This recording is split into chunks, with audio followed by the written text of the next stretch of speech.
This could be huge news for Yuki Tsunoda and Daniel Ricciardo in 2024. David Croft, the well-known voice of Formula One on Sky Sports, has sparked a conversation around the future of AlphaTauri in F1, especially the prospect of adopting the current winning vehicle of their sister team, Red Bull, next year.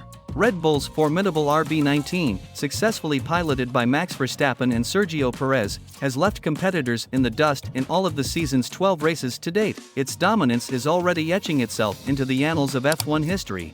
But, while the Milton Keynes car is becoming one of the most successful ever, sister team AlphaTauri is struggling. It's currently sat at the very bottom of the constructor standings with only 3 points to its name thanks to Yuki Tsunoda. And now, with two talented drivers willing to reach the top of the grid with Daniel Ricciardo joining recently, they're simply waiting for a faster car. Yuki Tsunoda is driving okay, he scored all their points this year. Nick de Vries didn't work, but I would have liked to have seen him given a bit more time. I understand the reasons why they explained they got rid of him.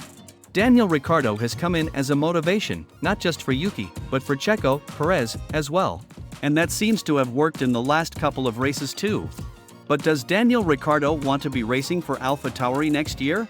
Potentially, if the AlphaTauri is a much better car, he questioned. There are lots of reports that the plan is under whatever name they're going to be, maybe Toro Rosso once again, that they run this year's Red Bull next year. Which has happened before. Super Aguri ran a year-old Honda for instance. It would definitely work for AlphaTauri, but that's just the paddock rumor. Haas, a satellite team of Ferrari, buys what the Scuderia has left over. And this has given them a leg up into the sport with minimal funding. And while they're still lagging behind currently in 8th place, they've shown a good level of performance in the past. Plus, Racing Point did this with the Mercedes W10 in 2020, finishing P4 that year with a race win. If AlphaTauri, or whatever they choose to brand themselves as next year, uses the RB19 for 2024, they could well be towards the top of the grid if you look at the performance it has shown us so far this year. I'd personally love to see both Tsunoda and Ricciardo with cars reflective of their skill behind the wheel.